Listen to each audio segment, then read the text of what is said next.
আল্লাহর নবী বলেন, ইজা মাতাআল ইনসান ইনকাতাআ আনহু আমালুহু ইল্লা মিন সালাসাতিন ইল্লা মিন সাদাকাতুল জারিয়া আও ইলমুন ইয়ানতাফাউ বিহি আও আলাহুন সালিহুন ইয়াদউ লাহু। চিৎকার মেরে বলেন সুবহানাল্লাহ। আল্লাহর নবী বলেন, মানুষ যখন মৃত্যুবরণ করবে, মৃত্যুবরণ করার সঙ্গে সঙ্গে মানুষের সমস্ত আমলের দরজাগুলো বন্ধ হয়ে যায়। ওই ব্যক্তি যে মৃত্যুবরণ করলো, ওই ব্যক্তি কোনো ভালো কাজও দুনিয়াতে করতে পারবে না, খারাপ কাজও সে করতে পারবে না। পারবে কি?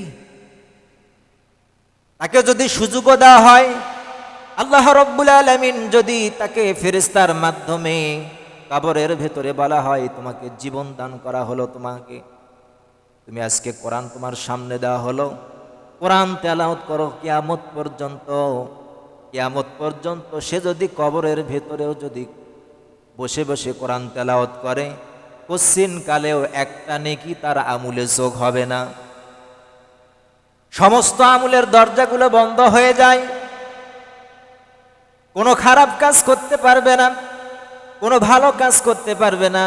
কিন্তু নবীজি বলছেন ইল্লা সালাসাতিন, কিন্তু তিনটি কাজ, তিনটি কর্ম যদি দুনিয়াতে যদি রেখে যায়, করে থাকে, আল্লাহ রাব্বুল আলামিন কিয়ামত পর্যন্ত ওই দুনিয়াতে যতদিন কর্মগুলো থাকবে ততদিন তার কবরে তার আমুলনামায় সওয়াব যাবে। বলেন সুবহানাল্লাহ।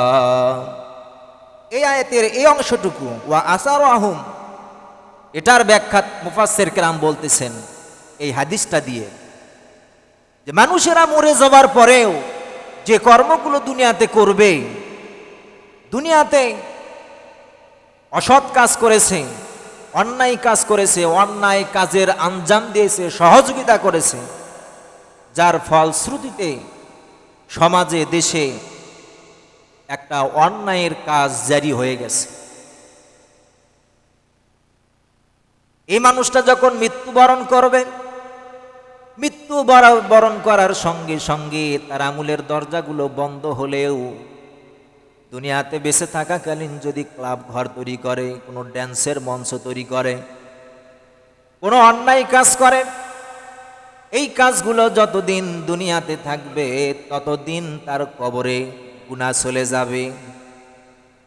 নবীজি বলছেন, ওই মানুষটা যদি দুনিয়াতে বেঁচে থাকাকালীন কোনো মাদ্রাসা, কোনো মসজিদ, কোনো মক্তব, কোনো ভালো কাজ, কোনো দিনের কাজ সে যদি বেঁচে থাকাকালীন করে থাকে, মরে যাওয়ার পর দুনিয়াতে যত ভালো কাজগুলো জারি থাকবে কিয়ামত পর্যন্ত তার আমুলনামায় সওয়াব যাবে। বলেন সুবহানাল্লাহ। বিশ্বনবী বলেন, তিনটি আমল দুনিয়াতে যদি চালু থাকে, আল্লাহ রাব্বুল আলামিন সব দরজাগুলো বন্ধ করে দেন। মানুষ যখন মরে যাবে আর কোনো খারাপ কাজ করার কোনো অপশন থাকে না। কিন্তু তিনটি কাজ যদি দুনিয়াতে করে, তিনটি কাজের কর্মের উপরে যদি সে প্রতিষ্ঠিত থাকে, আল্লাহ রাব্বুল আলামিন তাকে সওয়াব দান করবেন, অথচ সে বুঝবেও না। এক নাম্বার হলো সাদকাতুল জারিয়া। আপনি একটা মসজিদ তৈরি করে দিলেন, একটি মাদ্রাসা তৈরি করলেন, আপনি একটা ফ্যান তৈরি করে একটা ফ্যান কিনে দিলেন মসজিদে, একটা মাদ্রাসায়। আপনার পাশে, বাড়ির পাশে একটা টিউবওয়েল আপনি তৈরি করে দিলেন, নলকূপ তৈরি করে দিলেন। আপনার জমির পাশে, আপনার রাস্তার পাশে একটা বড় ধরনের একটা গাছ লাগালেন। এই গাছ থেকে পশু পাখিরা সুযোগ পাবে, সুবিধা পাবে, বাসা বাঁধবে, ছায়ায় মানুষের আশ্রয় নেবে। টিউবওয়েল থেকে মানুষেরা পানি পান করবে, মানুষেরা গোসল করবে। এই যে দুনিয়াতে সুযোগগুলো পেল, মাদ্রাসার যত কাজগুলো করলো, মাদ্রাসার ছেলে মেয়েরা ওখানে পড়াশোনা করলো, এই যে কাজ করলেন, সহযোগিতা করলেন, এই কাজগুলো আপনার জারি থাকলো, জীবিত থাকলো। আপনি মরে যাবেন কিন্তু সেখান থেকে মানুষেরা উপকৃত হবে। যতদিন উপকৃত হবে ততদিন তার কবরে সওয়াব যাবে। বলেন সুবহানাল্লাহ। দুই নাম্বার, নবীজি বলেন এমন একটি জ্ঞান যেই জ্ঞানের মাধ্যমে মানুষের উপকার হয়, এমন একটি জ্ঞান যে জ্ঞানের মাধ্যমে মানুষের কল্যাণ হয়। কোরআনের জ্ঞান, দ্বীনের জ্ঞান মানুষেরা বেঁচে থাকাকালীন মানুষদের কাছে কোরআনের কথা, ভালো কথা বলবে। হয়তো বলতেছি না আপনাদের কাছে, অনেকের বিরক্ত লাগতে পারে, সামনে হুজুর প্রতিদিন প্রতি জুমায় এরকম ভাক্কা করে কেন, ক্যামেরা নিয়ে আসে, এগুলো রেকর্ড করার কি প্রয়োজন? আমি আর একটা নিয়ত, আমি দুনিয়া থেকে বেঁচে থাকবো, আমার অস্তিত্ব থাকবে না দুনিয়ার বুকে। আমার বাস্তব বলতেছি, বাস্তব জীবন থেকে বলতেছি, দুনিয়াতে আমি মৃত্যুবরণ করবো, আমার কোনো চিহ্ন থাকবে না। এই গ্রামে 2-1টি মাস আমার আলোচনা হবে, আমার কথা হবে, প্রশংসা হতে পারে, কিন্তু বছরের পর বছর চলে যাবে, কেউ কাউকে স্মরণ করবে না। কিন্তু এই কোরআনের দাওয়াতটা, আদর্শ কথাগুলো আজকে বর্তমান তথ্য প্রযুক্তির যুগে সারা বিশ্ব নেটের ভিতরে ছড়িয়ে থাকবে। মানুষেরা যখন এই কথাগুলো যখন সার্চ দিবে, তখন আমার সে কথাগুলো পাবে। ওই কথার ভিতর থেকে কোনো ব্যক্তি যদি একটা কথা আমল করে, ওই ব্যক্তি আমল করার কারণে আমি কবরের ভিতর থেকে সওয়াব পাবো। এই জন্য কিছু জ্ঞান দুনিয়াতে মানুষকে দিতে হবে, কিন্তু আমাদের তো সেই জ্ঞান নাই। আমাদের দ্বীনের জ্ঞান নাই, কোরআনের জ্ঞান নাই, রাসূলের হাদিসের জ্ঞান নাই। এমনকি যদিও আমাদের জ্ঞান নাই, যাদেরকে জ্ঞান দিতে হবে মাদ্রাসার ছেলেরা, হুজুরেরা মানুষদেরকে দ্বীনের পথে ডাকে, কোরআনের পথে দেখে, আলেমেরা ইসলামের পথে ডাকে। এই যে মানুষকে আদর্শর পথে, কল্যাণের পথে তারা ডাকলো, এই যে দাওয়াত দিল, মানুষেরা যদি এই কথার মাধ্যমে কোনোদিন উপকৃত হয়, আর ওই কথার ওপরে তারা অটুট থেকে যদি আল্লাহর বিধান মতো চলে, যতদিন বেঁচে থাকবে কবরে তার আমুল নামায় সওয়াব দেওয়া হবে। আমার ভাইয়েরা, রাসূল সাল্লাল্লাহু আলাইহি সাল্লাম আরো বলেন, এই মানুষেরা যখন মৃত্যুবরণ করবে, সব দরজাগুলো যখন বন্ধ, নবী যে বলছেন আওয়ালাহুন সলিহুন ইয়াদউলাহু, কিন্তু আল্লাহ রাব্বুল আলামিনের দরবারে দুনিয়াতে বেঁচে থাকাকালীন সে এমন একটি সন্তান দুনিয়াতে রেখেছে, যেই সন্তান দুনিয়াতে আদর্শের দিকে ধাবিত হয়েছে, কল্যাণের দিকে ধাবিত হয়েছে, নামাজ পড়েছে, ইসলামের কাজ করেছে, ইসলাম প্রতিষ্ঠিত হওয়ার জন্য সে সময় দিয়েছে, আঞ্জাম দিয়েছে। ওই সন্তান নেক সন্তান হয়ে সমাজে প্রতিষ্ঠিত হয়েছে, 5 ওয়াক্ত নামাজের সময় নামাজ পড়েছে। ওই সন্তান দুনিয়াতে বেঁচে থাকলো, তার মা গেল মারা, তার বাবা দুনিয়া থেকে বিদায় নিল, সে মৃত্যুবরণ করলো ঠিকই, রাসূলের ভাষায় তার আমলের দরজা সব বন্ধ হওয়ার পরেও জিন্দা একটা আমলের রাস্তা যেন সে দুনিয়াতে প্রতিষ্ঠিত করে রাখলো। সুবহানাল্লাহ বলেন।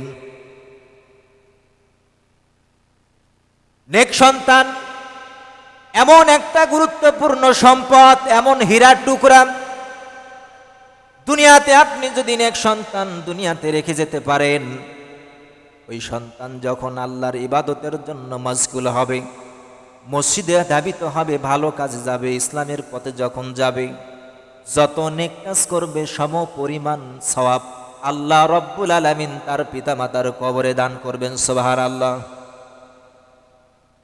শুধু তাই নাই, নবীজি বলেন, কোন সন্তান পিতামাতার কবরের পাশে গিয়ে আল্লাহর দরবারে শুধুমাত্র সূরাতুল ফাতিহা পাঠ করে যদি একটিবার দোয়া করা হয়, আল্লাহ রব্বুল আলামিন সন্তানের দোয়াটা খালি হাতে ফিরে দেন না। ওই সন্তান দোয়া করতে দেরি, আল্লাহ রব্বুল আলামিনের দরবারে কবুল হতে দেরি নয়। এরকম সন্তান আছে আমাদের, তৈরি করতে হবে। আপনার সন্তানকে তৈরি করতে হবে, কিন্তু আমরা তো তা করব না।